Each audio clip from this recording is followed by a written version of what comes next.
Thank you so much for subscribing and following us on Trust Media Uganda and Waso Emma YouTube channel. My name is Waso Emmanuel. As usual, we are always here to present to you the best and give you what you need. As I've always been telling you that we work on charity, giving a smile to the needy. For this case, I've visited a certain village to make sure that we visit one of these family members to see the situation they are living through. Nyongolo bandiza kuba nafe abali kusaidia Uganda nti nsubira muri bulungi ntambuliddeko mu kitundu kyeno kubanga ntunulira family zino eziba zetaaga obuyambi era nga nyina family gyenkyaliddemu ey'ababiri owokusatu taliwo naye nga embeera gye balimu yeetaaga okuba n'omwasirizi. Enamba y'essimu eri ku screen ye yange 0755 10 56 kwokwatagana naffe nesooka nga tutuusa obuyambi eri families ezo eziba tezibulungi. Mwena mbaniriza munegatteko tusobola nga tukwata akatono ke tuyina tuyambe families zino nga bwe tuzenga tukikola okumala ebbanga. Nyina family gye ntuuseemu bwolo babiri sofa balema nga mbalaba njagala kunyumyako nabo bambulira obulamu bwe bawangaliramu n'ebigenda maaso. Nsanyusa okusinkana taata. Amannya go gwani? Henry Lubwama ge mannya go. Obulamu bulungiko? Bwe butyo mpola mpola. Okay. Kama yakuuma. Mwami Henry ne emyaka emeka? Mbuzayo biri okuweza ekinana. Obuza emyaka ebiri okuweza ekinana. Kitegezo n'emyaka 78. Nga tekikufaanana. Mwenga mukuze bulungi. Okay. Mam. Nsanyusa okulabako. Kale sebo. Oli otya? Bulungi sebo. Sibyo otya no sebo. Jendi. Obulamu bulungi. Kale ndi mulwaddemu omusujja. Ne wankubale olusi tubera bubi naye abaganda bagamba ndi bulungi ne weegumyagumya omusujja okuluma. Amannya go gwani? Ze Betty Nakanwaji. Esebo. Oyina emyaka emeka? 49. Emyaka 49. Esebo. Okay, mam. Wangi sebo. Ongambe n'emyaka 49. Esebo. Okay. Wano wendi wani? Wemba sinkanye. Wali wa mulamu waffe n'afa. Kati ne batulekawo omwana n'asika, muwala waffe n'asika. Ne batulekawo. Okay. Taata. Wangi sebo. Mwami Lubwama. Wangi sebo. Omukyalo ono omuyita otya? Mukyala wange. Mukyala wo. Muyina abaana? Tulina abaana babiri. Bali ludda wa? Omuwala yafumbirwa ddaali eyo. Era ke kazukulu no kawusanze wali nga kajja. Waliwo akazukulu kensanze nga nakatuuka. Keko kazukulu ke kazaala. Ate omulala aliwa? Omulenzi yabadde wano ku makya n'agenda. Omukyala yamulabyeko. Nawulidde nga munga nti omulenzi naye mulema. Kale mbadde mu ndo. Abadde mulwadde ennaku zino naye nga si mulema. Kati mbeerawo babiri n'omulenzi. N'omulenzi n'omuzukulu. Okay, mbeerawo basatu bana. N'omuzukulu. Imwe ababiri, omutabani, omulenzi n'omuzukulu. Omuwala yali afumbirwa ali mubufumbo. Okay. Mama. Omwana gwe mpuliddeko gwe mugambe yafumbirwa. Ali mu mbeera akinga ye.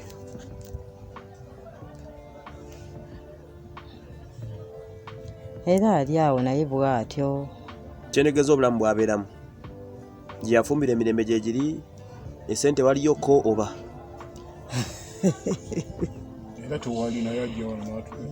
Era tewali kubanga kati naye wuuyo alina olubuto. Bamugamba omwana yeekiise munda kale oli ne bamufunira omusawo ng'ajja bamugamba emitwalo 2. Ebiri kale okumutereeza omwana naye nga najjo takola ki?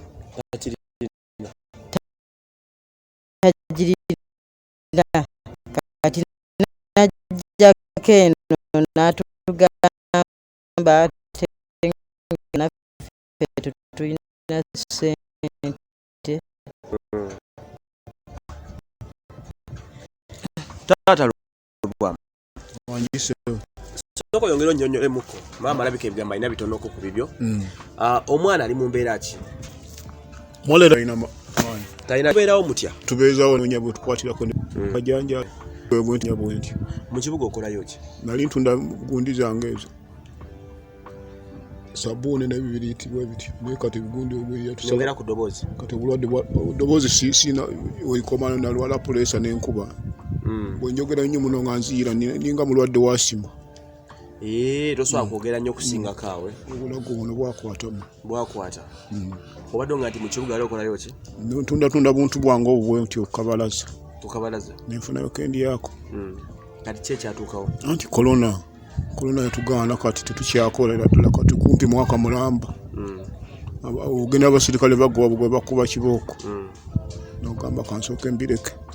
Kati ng'omusajja famire ogibeezaawo otya? Mbeerawo era ku bantu bange nga bampa kibampa. Ni Katonda nankwatirako.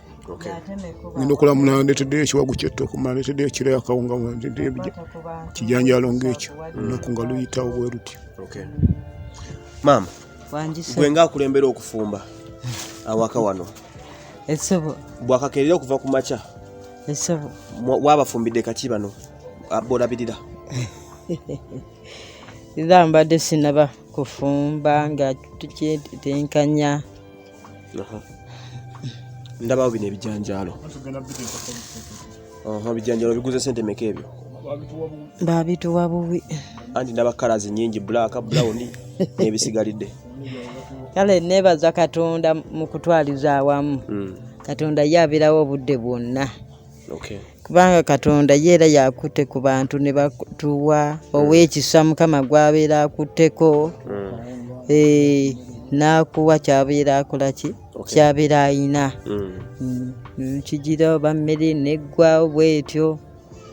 Mukama n'agira. Bwe bukeera ku makya ng'abagabirizi tebalabiseeko. Ki ekibeerawo ku olwo? Oyiyayiyamu otya? Zoba oyinamu 10 n'ogula omulogo gwa muwogo n'oteeka ku bijanjalo n'otya. Kubanga n'olukumi olwo oyinza okuba nga tokola ki? Noyinza okuba nga tokola otya? Nga nalwo tolulina. Oluusi n'otambulako eyo ku kkubo n'osanga era akola ki? Akuwaddeyo 10 n'ogula ky'oba tokola ki? Ky'oba toyina. Bw'otyo naye nga ye Katonda mu kutwaliza awamu era ye Katonda ye abeerawo obudde bwonna. Era oba toyina ate enkya Mukama akwata ku muntu n'olaba ng'era akoze eki? Akuleetedde oba kyakulya oba bw'otyo olunaku n'oluyita. N'otambula ng'obulamu butambula mpolampola. Essebo. Kati bwe mba mbuuzizaamu ekibuuzo. Essebo. Ennyumba eno ndabawo eno ennyumba entini. Essebo. Gw'osula wa? Tosula muno. Mutabani yasula muli. Mubadde bafumbo okumala emyaka emeka? Gigenda 22. Gigenda 22. Myaka 22 nga muli bafumbo. Mwawasanganira muli balema bwe muti? Kale kambuzeemu katono nnyo. Mwefuna mutya? Era mu kibuga ekyo twasinkana nga tukola emirimu gyaffe. Nemwasinkana ne nga obulamu butambula. Emyaka 22 gye mpulidde mubedde mu bufumbo. Obulamu butambudde butya nga gwe maama ku sayidi yo? Omwami birungi ki byosinga omwogerako nga gwe okuba nga musobola okukumagana muti? Era kugumiikiriza era ne kwesiga Katonda n'okugumiikiriza. Kubanga luli yanywangako ku kabisi naye kati Mukama n'amukwatako mpola n'ako akabisi yakavaako. Kugumiikiriza naye ng'okukaayana ng'abantu b'awamu byo tebibulawo. Mubeera mukaayana muyumba mukola ki? Olugya kale ekyo n'okivaako n'okusonyiwagana. Okyali nange Wasswa Emmanuel, tuli mu maka g'omukyala Betty n'omwami Luwama abadde abafumba okumala emyaka 20 nga bakwasaganya obulamu. Bano bolaba bombi nga mbalaba balema naye basobodde okuba nga babeerawo. Obulamu bwe babangaliramu si bulungi, bukyaliko bingi ebibanja. Bageza kubanga bannyonnyola emboozi ekwatagana ku bulamu bwabwe bwe butambulamuko n'okusooka okuba nga mmanya ku buyambi bwe beetaaga nga bo.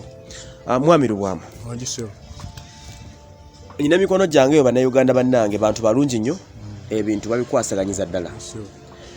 Bannayuganda bwe bandyagadde okumanya obuzibu bw'osinkana wano na buli omu kalina akatono kaki ke yanditandikiddeko okusobola okuba ng'akyusa obulamu bwo. okusinga nyumba yesinga okunnuma. Ennyumba ginnyonnyola eriko kinaki? Amabati tekuli ne wansi etaaga kuddamu kuzimba. Yonna kugisuula eddemu bupya. Era ogiraba yonna ekaddiye. Ate ekirala taata? Era ku mbeera ya bulijjo nga bw'ogiraba. Amazzi gabatabanya gatya? Amazzi ago gabeera kalenga. Kale tubeera twetaaga amazzi ate nga amazzi gagenda nnyo. Kale ne mutufunira engeri ya kapipa. Ye pipa. Omulembekerako. Essebo. Ani abakimira ku mazzi? Ono mutabani wange. Oluusi ne tugagula awo. Kidomola kya 3. Okay. Kati mzee, gwe ongambye wakoleranga mu kibuga. Nene bitabukamu. Bw'ofuna ku kasente katonotono akasookerwako, osobola okuddamu ne weeyimirizaawo ku bizinesi okolanga. Nsobola ssebo. Kati nsaba ne Uganda obabuulire, weetaagayo ssente nga mmeka ezisobola okuyimiriza emirimu gye wali okola, n'oddamu n'oliisa famire yo. Bw'obigattagattamu, walina kapito nga wammeka kolona we yajjira? Kona we yajjira nalina emitwalo gyange nga 8. Waloddukanya ka bizinesi ka mitwalo nga 8. Byabulankana biti ebintu ebyo? Si kubulankana, nazirya ne ziggwawo bugwi. Embeera y'obundi egaanye. Covid ng'atabuze. Mwesede mwazirya buli ne zigenda.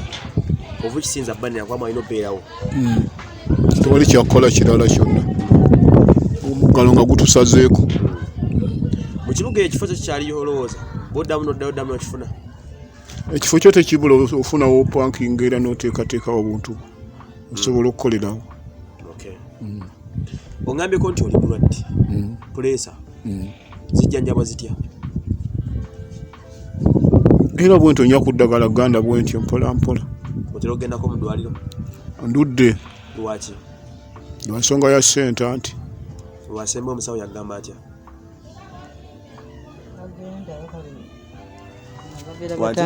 Bano ababeera batambuza n'agulaagulayo. Obadde okyaŋŋamba nti okufuna ka TV akola omuzira kisaaka yetegese okaleeta. Naye nga mulina okuba nga mulinawo emitwalo 12 egy'emyezi 6 gy'amasannyalaze. Era yatugamba ne tugamba muliraanwa waffe oyo. Kati muliraanwa waffe ye n'agamba amasannyalaze ga mitwalo 2.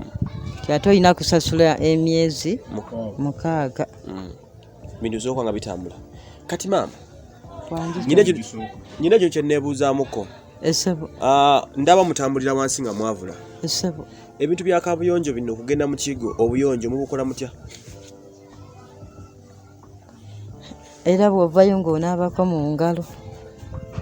Otyo? Ne sabbuuni. Bw'ovaayo ng'onaabako mu ngalo ne sabbuuni. Kabuyonjo zammwe zo ziri mu mbeera nnungi?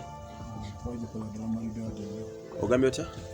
Twagikola malidaadi nnyo si ya gundi. Okay. We're still here having a discussion with these two couple. They are having a problem. You can see them, they are lame. They don't have limbs. However, they've managed to stay for over 20 years, surviving in all situations. But they are lacking so many things in life. They are lacking food, shelter. They need to watch a TV. That's what they've told me. But you know, they always find issues concerning boredom. They are lacking a roof. Amabati roof in Luganda, Gemabati. So they're having leakages on the tops. If rain comes, they face so many problems. So they need assistance. You can contact me on my number 0755 10 56 55 so that you can give a smile to these family members. Ma'am, temwina kitanda mu nnyumba? Tetulina taata. Temukiina. Bwe nkibafunira musobola okukyebakako?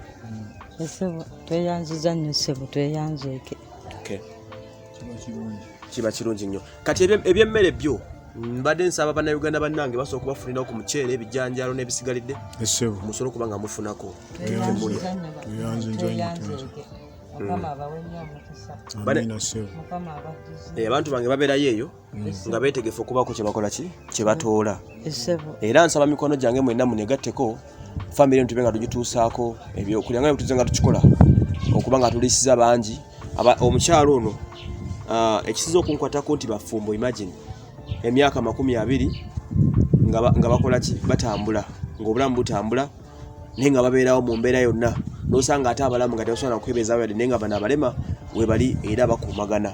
Emboozi yaabwe empanvu teyinza kubanga eggwaayo wabula ne simple discussion. Kati kambuzeemu leero genda kufuma mmere ki gy'otegese? Ngenda kufumba kawunga ssebo n'ebijanjaalo. Nebino ebijanjaalo Essebo. Okay. Sukaali yo maze ebbanga ki nga tomunywako? Kale sukaali batuwa ne baza Mukama kale akwata ku bantu. Abantu ne batuwa obugabirizi Mukama era ye kale ye mulungi. Akwata ku muntu ab'ekisa. Abantu ab'enjawulo ne bakola ki? Ne batuwa ku buyambi. Okay. Kameramani wange ajja kubalagako ku kifaananyi ky'ennyumba bwe kifaanana. Musobola okulaba how they survive. Ajja kubalagako ku buliri munda wali bwe basulako. Ajja kubalaga n'ebisigalidde. Ajja kubalaga ebisigalidde ebyetaagisa to make sure ntubaako kye tubatuusaako. Linking up nange tusharinge akatono ke tuyina ne bannayuganda bannaffe nga bano tusobola okubaako kye tubawa obulamu busobola nga butambula. Mwami Lubwama abafumbo bonna babiri abaddewo emyaka 20 ekisinza okusanyusa nti bafumbo era baagalana. Omukyala kisosinga omwogerako nga gwe? Sina mutawana naye nze era tukumagana bulungi nnyo. Okay. Wow. Kirungi nnyo kizaamu essuubi n'essanyu nti beetegeera era nasobola okuba nga bakwatagana. Omwana okusatu taliiwo nandibadde musanyufu omulabako naye alabika atambuddemuko olugendo alabika alina waalazeekoko. Anyway tomunoonya obudde oyinza obutasobola mulaba saawa zino bwana batusanze no problem. Kale link up with me on 0755105655 WhatsApp so that we provide something for this family basobola okuba nga babeerawo. Taata olina obugaali akatambuliro ako? Kagaali siina naye nkalina. Wandibadde okeetaaga? Okwetaaga sikasobola mukono gwali mala sobola kukavuga. Tosobola vuga kagaali? Era ntambula na board yekutwala omukono guno okuluma tegusa akasenge wafiira ddala guno pulesa yagukubira ogulawo. Pulesa yesinza okulwaza ne kutuusaawo. Awo nkufunye bulungi. Ma ate akagaali gwe tokeetaaga? Gwosobola okukasindika? Naye era nga kakuyiga buyizi ku makubo gano bw'okasobolerawo. Wano wabi tekayitawo. Waliyo obusozisozi. So kaba tekajja kukola kye weetaaga. Nange era nkaagala nga bakanjigiriza. Kale gwe ng'omukyala ebyekikyala wandisabyeyo ki ng'omukyala omanya ensonga ezamu eziba neekusifu gwe ng'omukyala oyagala abantu baffe bakuweyo ki? Obanga ki? Wangi? Obanga ki? Kyonna kyogaa nti mutuufu ng'omukyala babeeko kye bampaayo kino. Omanya abakyala mba n'ensonga zammwe ziri special. Kali ya family emaze obbisaba. Oyinza ogamba banne wabeeyampayo kaddaayi nsiigeko mu nviiri. Bakyala banno gye bali eyo bajja kuwuliriza ensonga ezo. Kale olaba nze mpozi kye ati ate ngamba mbeera mbatisse omugugu omunene. Mukyala munno mmanyi gy'ali eyo ayinza ogamba nti maama asabe kaddaayi kankamuwe envi zikendeere. Era mulako nkaagala nnyo Mukama abawe omukisa. Ekirala kye nali njagala. Tunula eno maama. Ekirala ki? Kyogere. Nze bannayuganda mbeesiga. Kiŋŋambe nti kano kaama kaako ng'omukyala. Kale twali tukaayanamu. Muyinza okumpangisizaayo ku kayumba. Naye ate wano mulinawo amaka. Mufo ky'okupangisa. Kale bwe tubanga tutabuseemu nze nenfunako ewange wembeera. Naye abakyala anne mwina mufaanagana. Sebo bwe bakunyiza nawe oyagala muviiremuko. Kayitaata ono omulekera ani? Ekiza okumusanyusa nti mulibeera basanyufu. Obadde ogamba anti obeera awo nga tolina ssente zipangisa nnyumba. N'akunyiiza ate. Mukyala Betty bannange. Anyway, omukyala alinayo ku ngoye. Osobola okugamba nti mukyala Betty kuba kati esweta engoye muziraba zaali muzikaddiye olw'ensonga nti obudde obusinga abeera mu ttaka. Naye muzzukulu baby girl come here. Webale nnyo. Oli otya? Amannya go gwani? Wangi nakate oliota obulamu bulungi maama aliwa ali eri ate jjajja Wangi onaani gamba jjajja uno jjajja uno okay, this is the daughter they are keeping. Ono ye mwala wamwe. Okay, so abakuumako bamalako ekiwubalo. Essebo bange kati ayogerera ddala. Okay. So they stay here, 4 people. This is the young kid they stay with. A granddaughter to them. Their firstborn is in marriage, but the marriage is not so good. So I request some assistance from you, some food, some clothing for them. We need some beddings. We need some cement for their house. Some roofings. I just request you guys to help me to bring a Buyamb family. Link up with me on Trust Media and Buyamb YouTube channel.